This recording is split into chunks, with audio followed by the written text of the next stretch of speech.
Namaskaram. Welcome to my channel, VPK Nutrition Modern Vedic Integrative Wellness.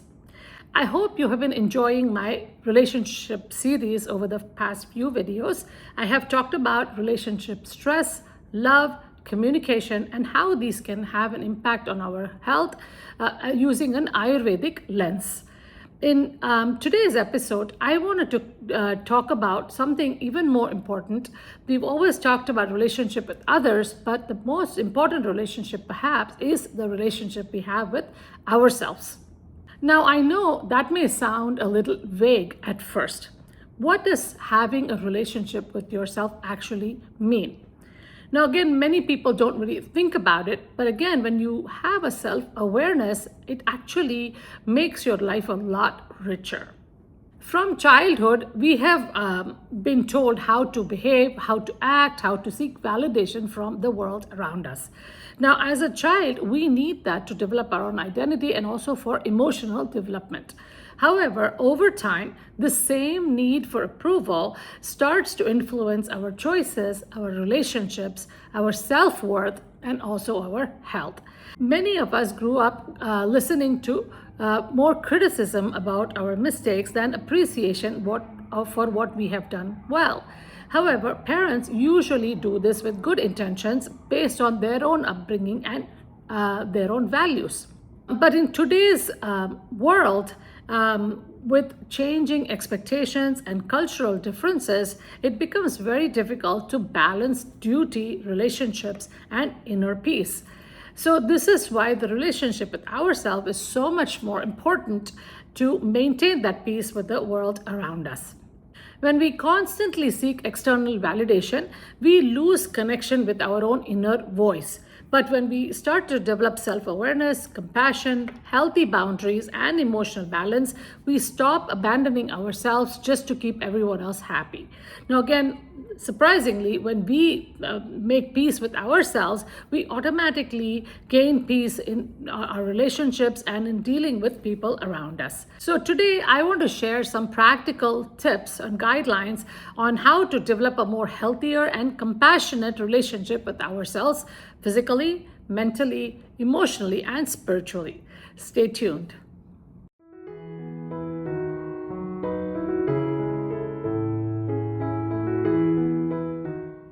Welcome back, everyone. A heartfelt thank you to all my viewers and subscribers. And if you haven't already done so, please do consider subscribing today.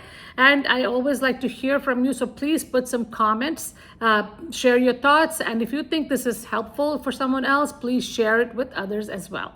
So let's get started with today's topic. Today's topic is something that not everybody thinks about. But again, it is a very important thing that we need to pay attention to for our own evolution, healing, as well as our inner peace.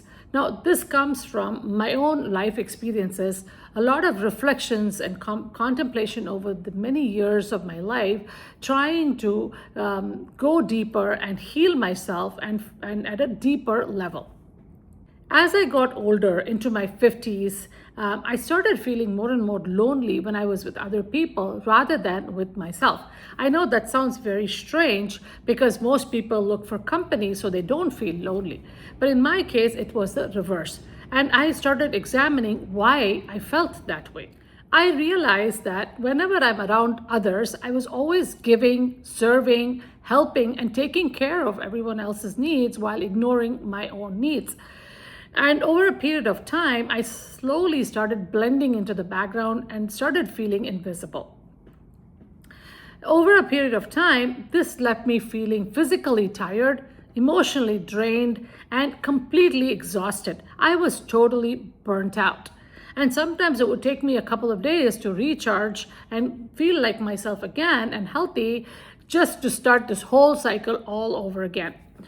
So this is a pattern that many of us go through, especially from my generation, especially women probably can relate to it even more than men. Now, through contemplation, I realized that somewhere along the line, I had lost connection with my own inner self. My love language has always been about giving and serving and doing things for others. But the cost of this was sacrificing my own health to make this happen. And this also became an expectation for myself and an expectation for others to keep doing this, in spite of my body telling me that you have to slow down. And how many of you can relate to this? I'm sure there are, and I have talked to many people who do relate to this as well. Growing up in India, we are taught right from childhood about giving and serving others, especially our parents, our elders, friends, neighbors, children, anybody who needed help. Now again, giving itself is a beautiful quality. It helps to soften the ego, and it also gives us meaning in life. But if this giving starts to become detrimental to our health, then we need to take a step back. It is the body and the mind that helps us serve others. And if we don't take care of that in a timely manner, we cannot keep serving in a sustainable way, and we also lose our inner peace. Now, our ultimate goal is to keep that inner peace by balancing body, mind, and spirit, according to Ayurveda. So Ayurveda tells us it is our responsibility to take care of our health, and the kind of choices we make in diet and lifestyle is going to influence us. And this is what I would like to share today, give you some practical tips on how you can start with this process. How do we strengthen our relationship with ourselves? We always begin with the physical body, and then we work our way inward. Number one, create a daily routine and follow it consistently. Regular meals, proper sleep times, and balanced activity. All of these things can help you balance your body, mind, and your nervous system. And again, consistency is the key, and do not sacrifice any of this for anyone else unless it's an emergency. Number two, make movement a daily practice. This can include walking in nature, walking indoors, on a treadmill if the weather is not good, doing yogasanas for flexibility, strength, and balance. Now, moving every day helps with creating an unobstructed energy flow, releasing any emotional baggages that you may be carrying, and also gives you a lot of mental clarity. Number three, build a spiritual practice. You can do things like pranayama, chanting, meditation, prayer. All of these things will help you purify your mind and calm your mind. It will also prevent emotional buildup and also give you inner stability and inner peace. Number four is reevaluate your relationships and boundaries. Ask yourself, is this relationship nourishing for me, or is it leaving me exhausted? This is very important, especially as you get older, because we just do things out of habit rather than thinking about how things are affecting us on the outside. Learn to say no without the guilt, and always try to give from a place of love and kindness and compassion, not out of a sense of obligation or duty, especially if you are aware that this is way beyond your capacity, don't have the bandwidth to give, then do not sacrifice your health in giving that, because you're going to have problems later on. Now, an advice that stayed with me over the years, which I heard before, is they said that before you say yes to something, ask yourself three things. One, are you saying no is because you're being selfish, or is it for self-care, or are you giving too much? So once you have an answer to this question, you can make a decision that is good for your health and your emotional and mental well-being. Number five, be compassionate to yourself. If you make any mistakes, forgive yourself, learn from it, and move on. Don't judge yourself very harshly. Just be compassionate towards yourself, and don't criticize yourself too much, because the negative talk can actually bring you down even more.